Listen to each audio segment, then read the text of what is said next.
Source Nation. Join us now for Family Mix Mondays with licensed professional counselor Jaketra Bryant. Tune in as Jaketra shows the different dynamics that make up family. Whether you represent the nuclear family, single parent, extended, grandparent, or blended family, Jaketra has tips and advice designed to strengthen your family structure. Source Nation, here is your host, Jaketra Bryant.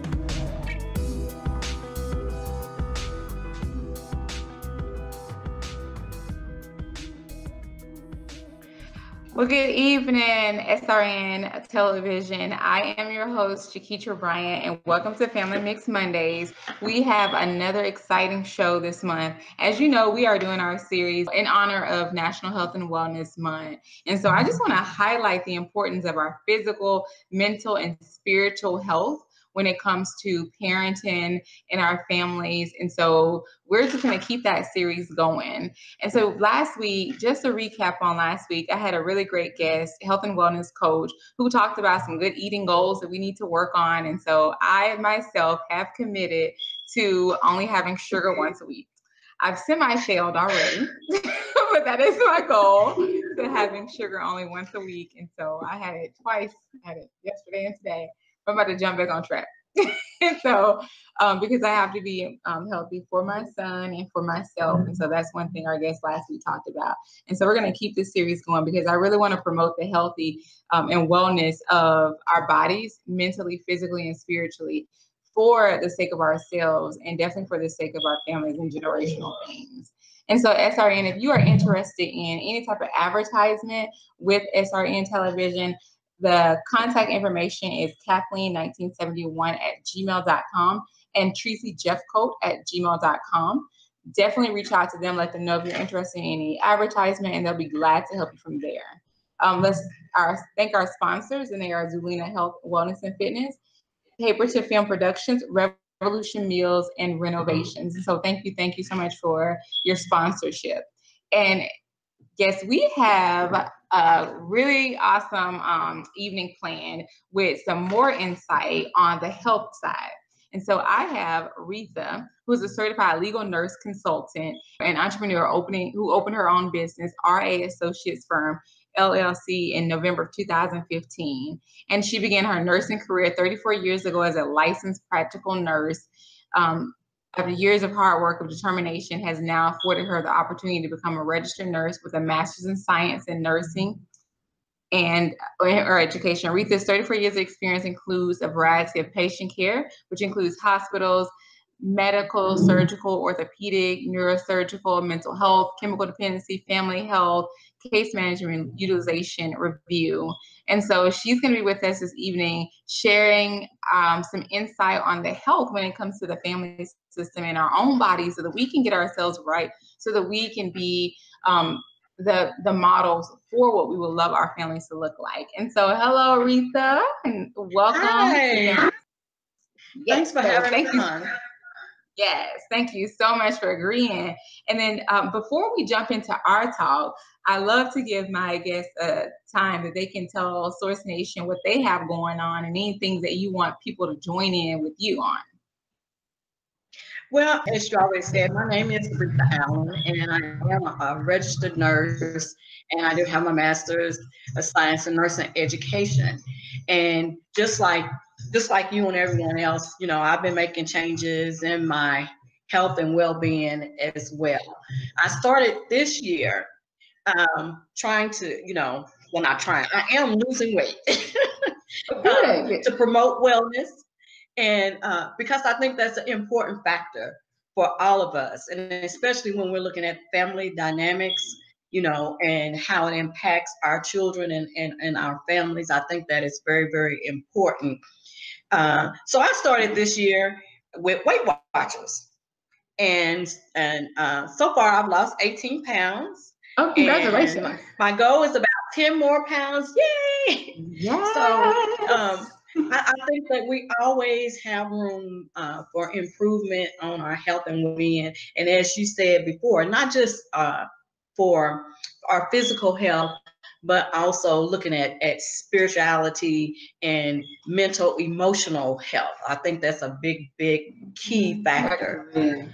So those are the things that I've been working on recently this year, setting some goals for myself, making some changes to be healthy, and really looking at wellness as a whole. I know it's so easy to well, first starters, let me back it up. Sorry. Congratulations on the 18 pounds. And it sounds like you are just about there with the remainder of that goal. So congratulations, because it takes a lot of discipline. I am a chronic yo-yo dieter, and I am trying to get better with that. Yeah. So I think it's like really important to make the connection, like you mentioned before, and just like how this series is highlighting things on, with this connection between physical, spiritual, and mental, that all of these components really, truly, indeed work together. And I think that's the area that I wanted to make sure I went with here, with just showing that, like, without the spiritual piece, or without this mental thought about it, then our wellness really doesn't even like happen, or it's not consistent rather. I think that's one of the big things that happens within our culture, is that we sometimes we look at the physical aspect, but if you don't tap into what's going on emotionally and spiritually, and make all those connections, it definitely affects your physical well-being. So we have to tap into not just the physical part of being well and being healthy, but also that emotional, that spiritual well-being. It plays a key part in our wellness. I agree. And I think that's something, like you mentioned, our culture. So let's start there with just looking at let's look at our culture as Black people, and then we can definitely look at the culture of times. And so our culture as Black people, historically, we know there's been a couple of historic diseases that are linked to eating and are sometimes more prevalent in a Black person. And so I guess in your expertise with being a nurse, like, how often do you see clients who might be falling into this historical type of like health pattern? Well, I see it quite often, actually, especially with obesity, high blood pressure, diabetes, some of the big issues which totally impact our well-being. And then it also causes issues with kidney disease and people having to be on dialysis. And I think a lot of that stems from years ago, our grandparents and great grandparents or whatever, ate these greasy different types of foods. But then we have to remember they were much more active than what our society is today too. So I think that, causes us, some health issues right there. We don't get up and move as much as they did years ago. So the diets probably didn't bother them as much. And then we have all these chemicals that are added and hormones added into our food, which causes weight gain and hypertension and some of these other things as well. So definitely our culture does impact, our wellness. Yeah, I think it's a really good point about like the culture and just like the people walking, because think about it, like, so I live in Atlanta, Georgia, and in Atlanta, like, they're in the midst of trying to figure out the belt line and more transportation and MARTA and how to not have so much traffic congestion. And in this, there's still more people asking about like Lyft and Uber. So it's just we're still in a car, or we're still in the bus, or we're still in some type of transportation and not like walking. So that's a really good point. Yes, because for myself growing up, when we got together, our friends after school, if we wanted to go somewhere, we were walking, we were riding a bicycle. But now the children don't have that opportunity a lot of times, because you live in neighborhoods, not necessarily where you go to school at. So when you go somewhere, your parents are transporting you, to these different places, and you're not getting the activity. And then you have the electronics that play a key role, because now they just sit, you know, and it's hand movement, not a lot of, you know, physical activity. Yeah, that's a really good point. And I bet you people probably didn't even think of like, oh, what does electronics have to do with our bodies and us being healthy? But like, that's a really good point. The more electronic time that you spend, the less that you spend outside and in some type of physical activity, and the less time you think that it's important. And if we're talking about the promoting of wellness, most games are done isolated. So the kid is in their iPad or in their electronic solo, not spent interacting with the family members. Yes. And that's a real concern for me. I mean, and I have brought that up just recently in the past week. You know, I'm a great nephew, and I looked at my grandson. You know, it's like the first thing in the morning when you wake up, before you can get breakfast, before you go to the bathroom, you've already started with the hand motion. And they can sit all day. Like you said, there's no, not only not physical activity, but there's no social interaction, right, you know, other than communication on the game. And that's back to that wellness. So I guess like kind of tying it back to with the historical trends of obesity. And so I guess that would be some correlation. So in your field, when people say, oh, I don't know how I've gotten to be this size, or I don't know how my health has gotten there, what are some particular some particular common factors other than like, well, I guess sitting down, or are there some other patterns, I guess, if you will, that our families are doing that's indeed causing these things? Since this is something historical, that besides the game systems and kind of sitting in the house a lot. As a family unit, because, you know, and I don't want to just keep harping on electronics, but I do think that a lot of times, because of the electronics, you know, we're on our phones and we're not communicating as a family. And so the family walks have decreased. You know, the trips to the park have decreased within the family, you know. And I was laughing with my sister earlier today, because we're riding in the car and I've got my great nephew in the car and the whole earbuds on. So we're trying to communicate, but he can't hear because he has his earbuds on. So when you lose that, you lose that connection, and then you get into that social dysfunction, you know, where we don't have that connection anymore with the children, because they're isolated because of how they live their lives, you know. And part of the solution for that is, you know, I think within the household, can we limit the time that they're on the electronics, and say, hey, for 1 hour, we need to spend time as a family, and we need to get out and let's walk together, you know, because that as parents, and especially mothers, that we are the gatekeepers for our family and our children's wellness. Agree. You know, doctors, but the parents, because who makes the doctor's appointments? You know, it's for us to decide what the child eats. And if we start when that child is born, growing up, being a toddler, if you start with giving nutritious treats, and, you know, instead of the candy or whatever, they will grow up eating, because they don't know any different. I agree. It begins with us as the parents to redirect the well-being of our children. And if we make changes, you know, and educate ourselves, then it will trickle down to our children. I agree. No, I agree. I think so too. I think like, because I know for me in my household, it's just myself and my son. So whenever I notice, sometimes it's helpful. Not when I'm on like, no, I want this candy, I want this.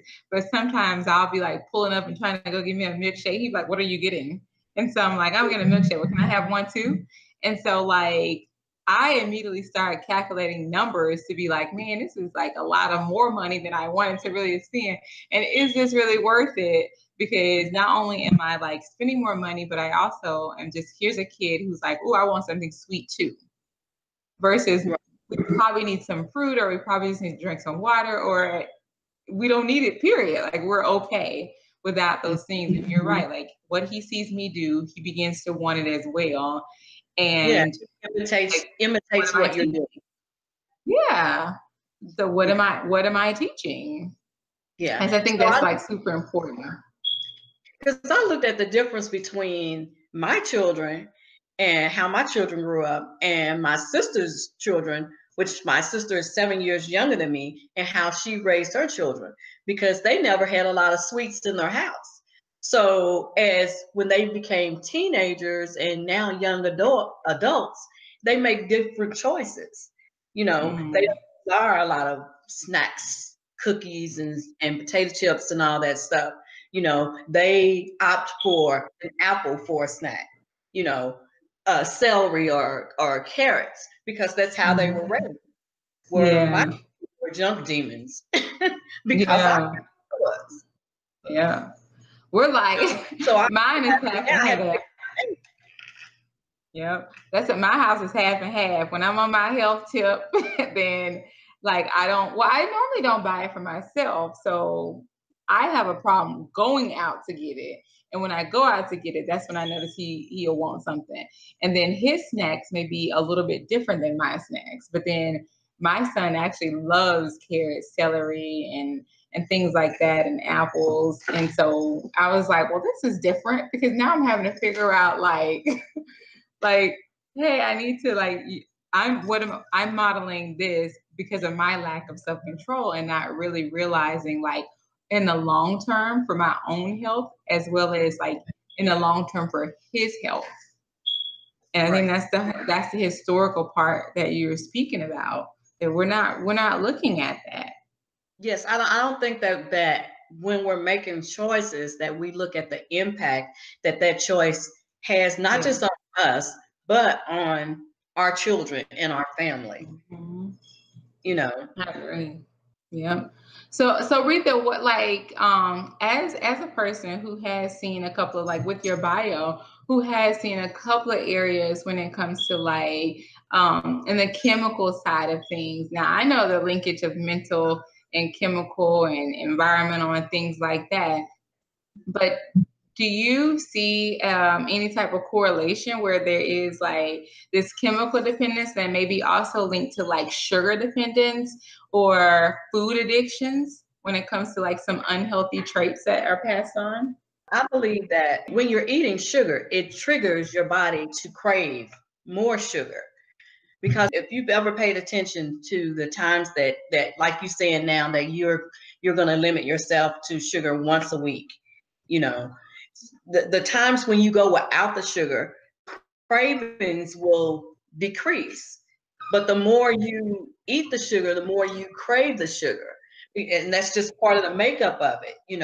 The sugar causes you to crave more sugar. But when you take that out of the diet, those cravings go away. My sister and I did the same thing. We, backed up off the sugar, and I was surprised that there were times I didn't even think about eating anything sweet. I just didn't desire it because I hadn't been eating it, so my body didn't crave it.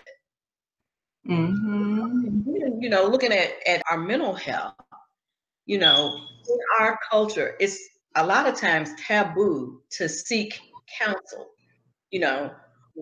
We're looked at as, well, you're weak, you should be better than that, because you say, well, maybe, I'm dealing with a little bit of depression, but if I go see somebody about that, then people are going to talk about me. People are going to think I'm crazy or whatever. So in our community, in our families, a lot of times we back off of taking care of ourselves mentally because of the taboo that has come along with it, the stigma that comes along with it.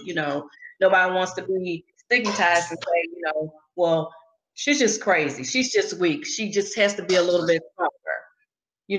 We can go to a medical physician to be treated for our diabetes or hypertension.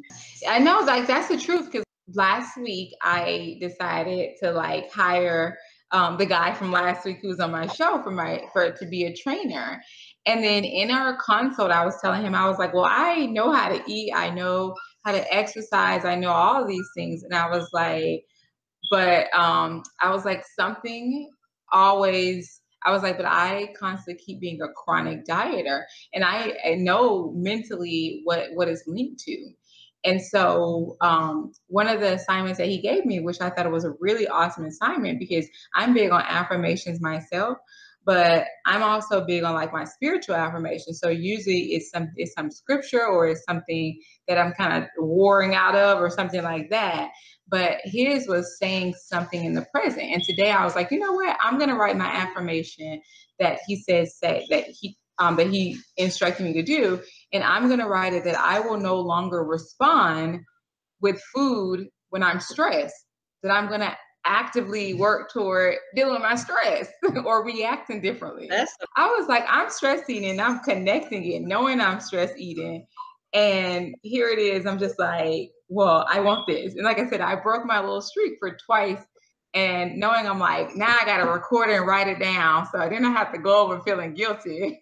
All when I should have just been like, no, react to your stress differently.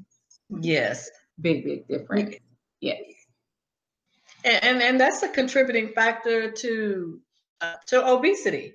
Is, people just say, well, they just eat too much. Well, sometimes it is stress related. Mm-hmm. It is. You would be surprised. Like when we meet with counseling, I'm constantly talking to people about the time of day that they eat, not the regular breakfast, lunch, and dinner, but the nighttime snacking, or I'm just bored snacking or something like that. And so how those things actually make a big difference with like what we're promoting.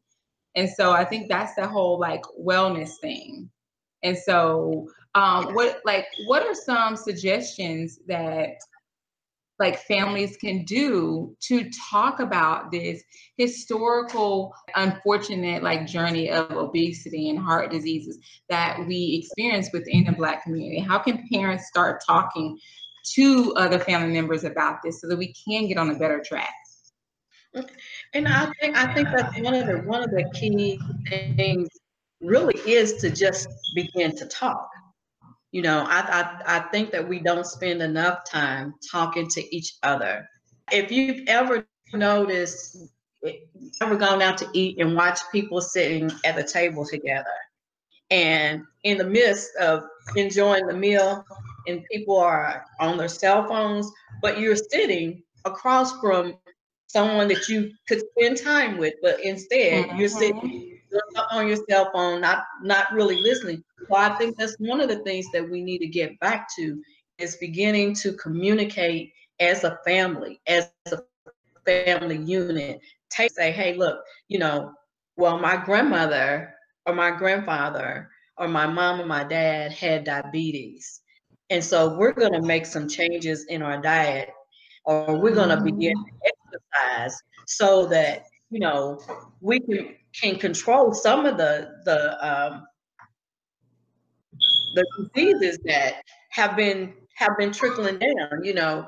Maybe it's not so much that it's hereditary as it is our activities, making some changes to the activities that we've done in the past. I like that. But you're right. Like the whole, I saw somebody today in the midst of going to get some bad food, but I was waiting on my food, and I was just like, are they on a date? Because I surely hope not, because they're not even talking to each other. And so like I immediately, that was the first thing I was drawn to. There's no communication that was happening between them. And I think if they did begin to talk, they began to talk as someone entered the restaurant.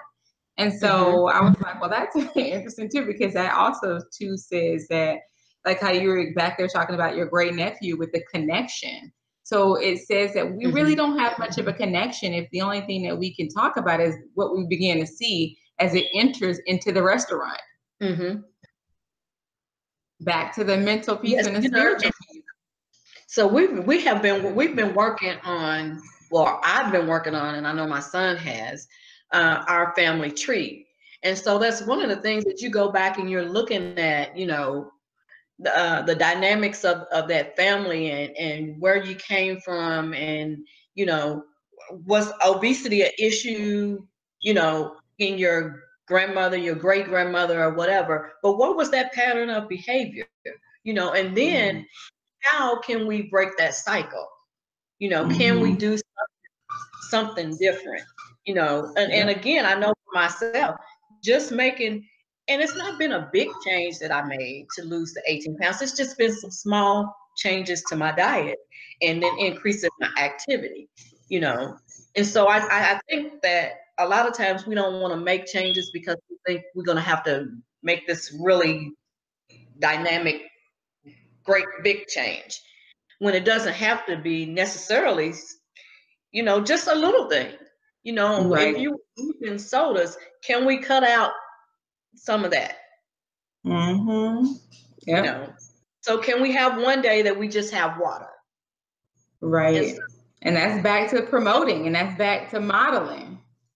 Yep. So we're back at modeling, we're back at promoting, and those little small things reduce obesity or reduce the heart part of it. And then from there, you then can begin to look at the mental wellness of it and the spiritual wellness, because the mental wellness is your thoughts about it, and the spiritual part is that extra part that we don't have by ourselves.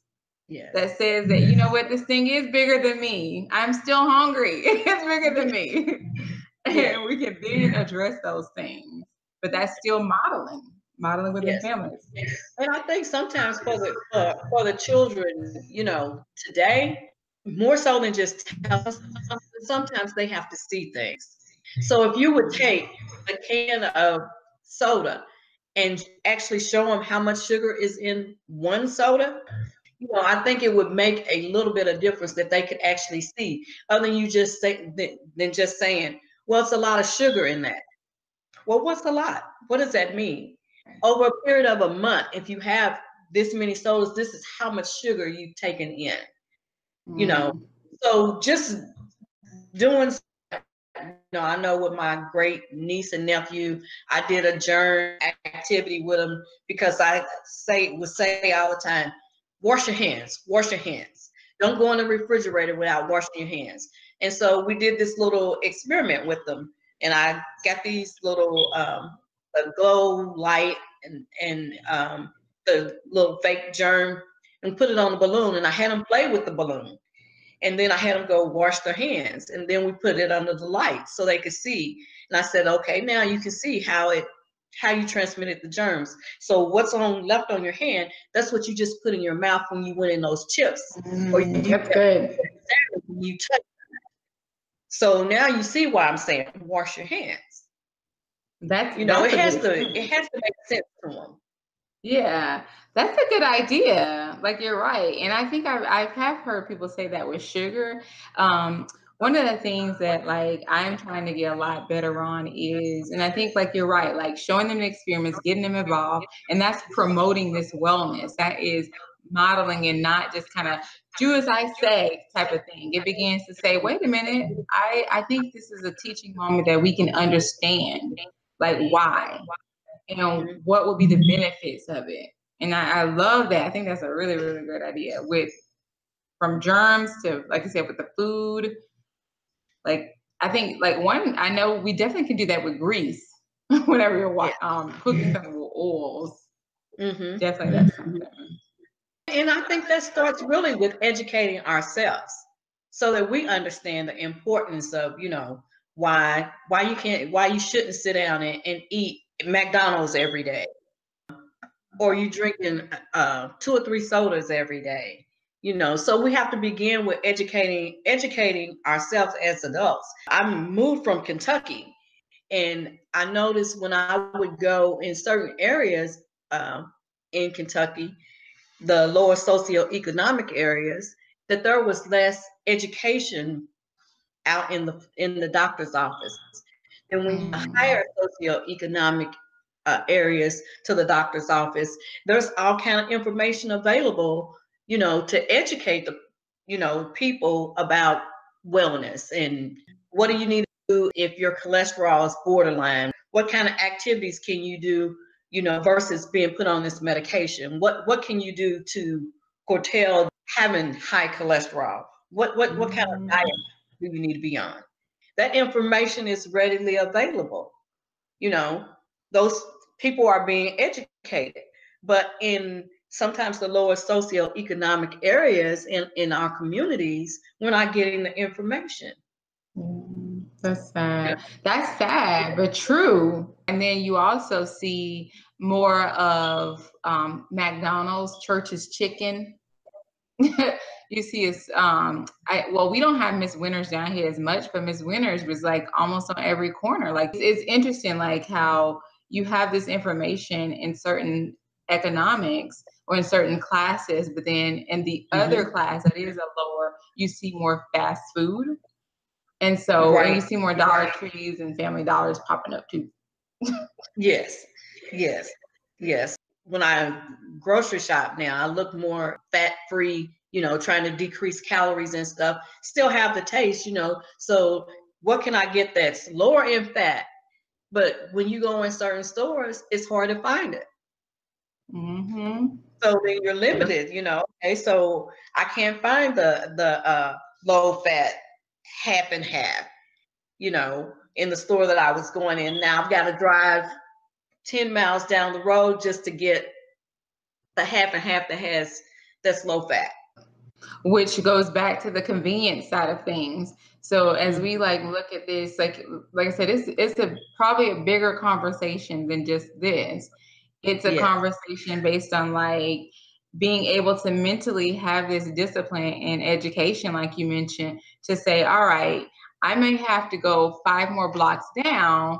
And then after I go 5 more blocks down so that I can promote the health of my family, I may then need to start writing Congress or legislation or voting accordingly so that we can have these particular things inside of our communities. You're right. I live in a predominantly my area is, if I enter one side of the street, it is old, they're not changing anything. And so it's full of clubs restaurants that turn to clubs, and it's all about marketing. And their marketing literally promotes just this fast lifestyle, no health and wellness associated with it, and the people in it just kind of buy into the cycle of it. So the 11 years I've lived here, if I ever hear anyone talk about, oh, it's been like that for years, I'm like, that's not good, y'all. That's not a compliment. It's not the compliment. And so we go on the other side of town a lot, my son and myself, for activities, church, all of it. So then it goes back to what I was saying about educating, educating the people, because you can't get a person to make a change if they don't understand why they need to make the change. Right. And then we're back in this cycle. And so I think that's something really important, is because a lot of times I hear a lot of conversations stemmed around oppression and different topics like that. But I think it goes to having some type of education and having some type of conversation within your family unit. And then, like you said, I love the fact that you're doing a tree. So you're then able to say, well, what's in my family? What was in my family health-wise? What was in my family mental health-wise? What was in my family, just all that kind of has us right where we are today. And if more of us would do family trees and sit down and have conversations, we might be breaking some cycles. Yes. So Retha, I want to make sure that we help our families when it comes to, I really hope they started doing a tree. I love that idea, sitting down and having conversations and being mindful of those small things like the sugar, or how to have conversations. And so when it comes to the word, people are always dieting, but we know it's really truly a lifestyle.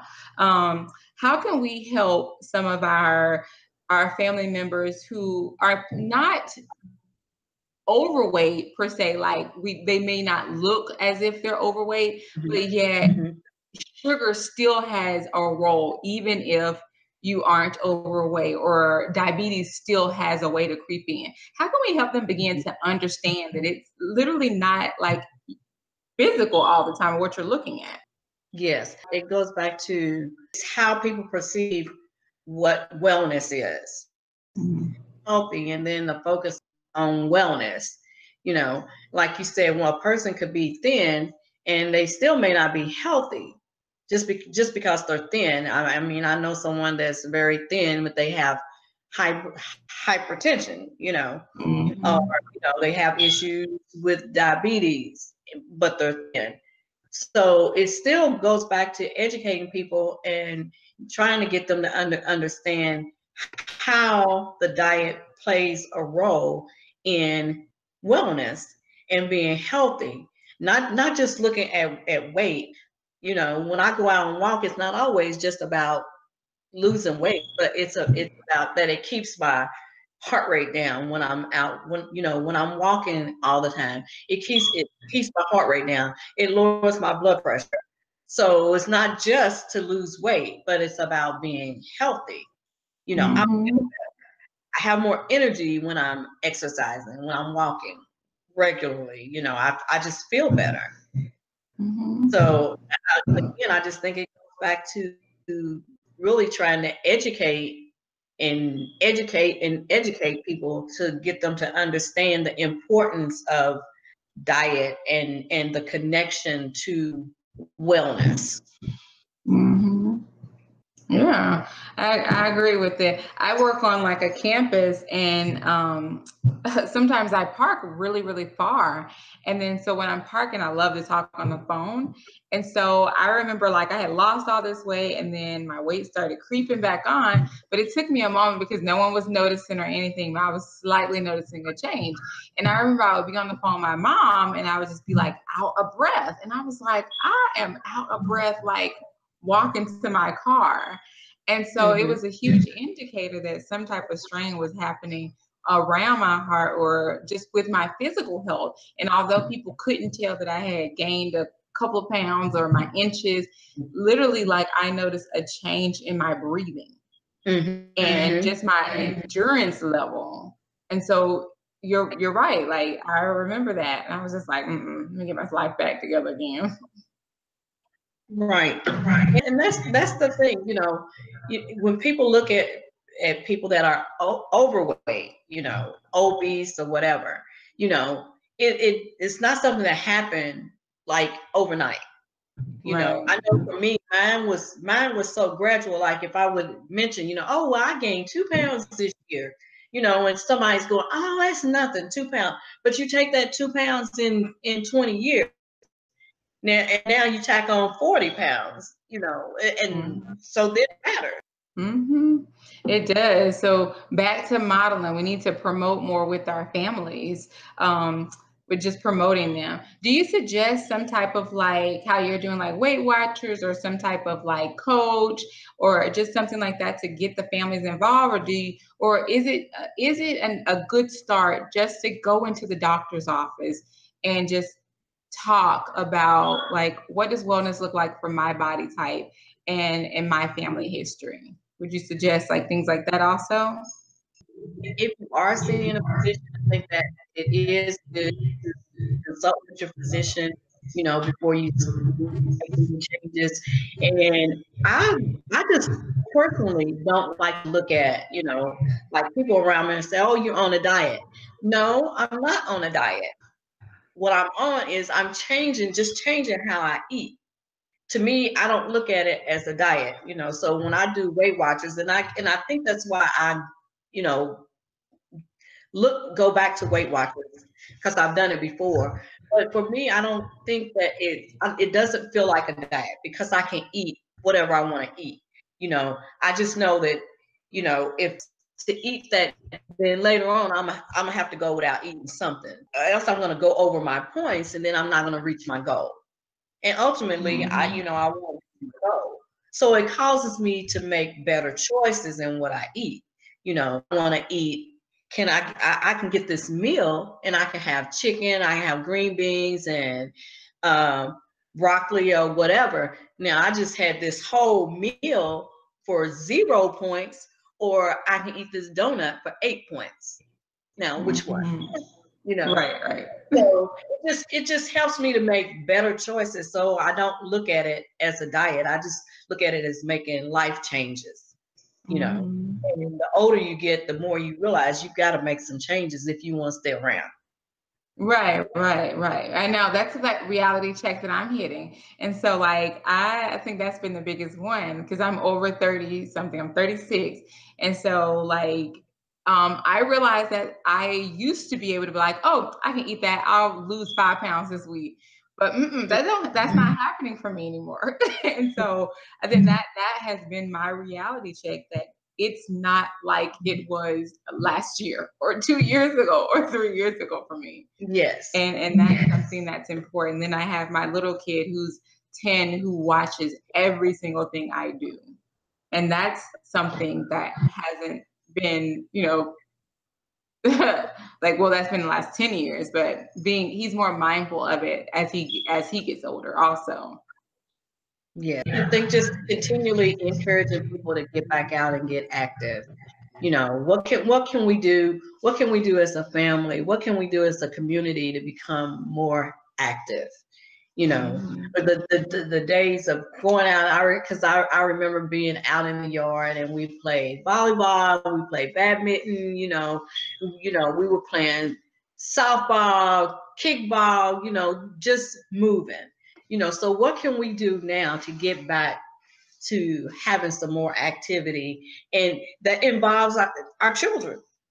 Right. Our children or whatever, how can we make those just subtle changes? I know, like when I had my granddaughter with me, I was like, come on, let's play some jacks. So do something, let's go do this. And my grandson, we went and we flew a kite, so just something so that we're active, that we're doing something together, which causes down that electronics. Yep, I agree. So like we'll have a cycle breaking, and then we can definitely then, like I said, like tap back into our mental part, our spiritual part, and we're building this sense of accountability also. So it begins to be several lessons that can come out of that. Yes. Yes. And so good, Retha. I think this has been like such a great conversation. It's allowing me to get back on my toes. I got a couple of guilt thoughts that are cycling in my head from what I ate today. But nevertheless, due to the personal trainer who is making me write stuff down, I just got to face it, because I think the more I face it, the more I actually can have more solutions. What I appreciate about a lot of things that you were saying about just the education and just this whole piece of educating ourselves, I think is super important.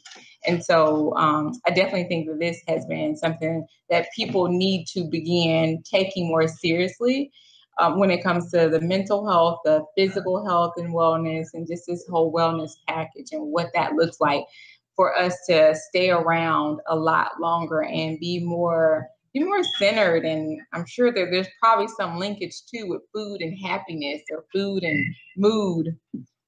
And so yes, that's a whole nother one. Yes, because chocolate definitely makes me happy. Yeah. I know.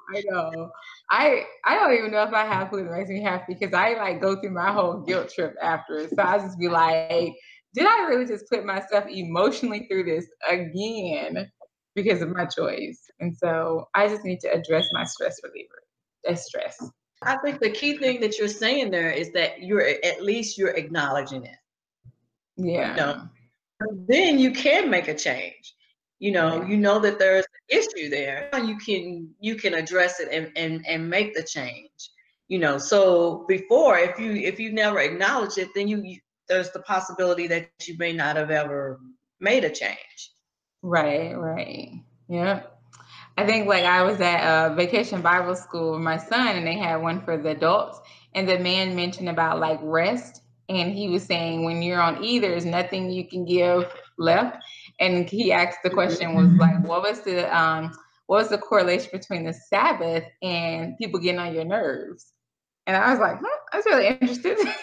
But it was like he had such a great point about it, because he talked about like our mood and us trying to still give and not actually sitting down for a moment to just kind of like sit and rest, and how we do have more like impulsive decision making, from eating to like having a bad attitude. And so that's something that I'm like, I need to look closer into that, because I will have a slight snappy attitude, but I more so go and try to grab something to eat. And that is still in the midst. I might as well have an attitude with somebody. So these got to keep me skinny. Yeah, and sometimes God is trying to talk to us, but we're too busy to hear him. Yeah, I agree. I agree. And so, right. So I'm like, I'm going to take this as a lesson. Sit down somewhere and work on some stuff is what I'm going to take it as. And so, like, Retha, how can people get in touch with you after the show if they want to just follow up with some more questions or do some of the things that you're incorporating with your family? What's some information that you can give out that they can follow back up with you on? You get me at Retha, RETHA _Allen, ALLEN at hotmail.com. My phone number is area code 502-386-4336. And so I thank you so much, Retha, for being a part of this series. And it has helped me. So if it wasn't from the viewers, it was for me. So well, thank you for having me. Yeah, like it's been so insightful. I've enjoyed it. Thank you. Yeah, so I think something that we just need to be more mindful of when it comes to like our bodies, what we put in it, just like who's watching us.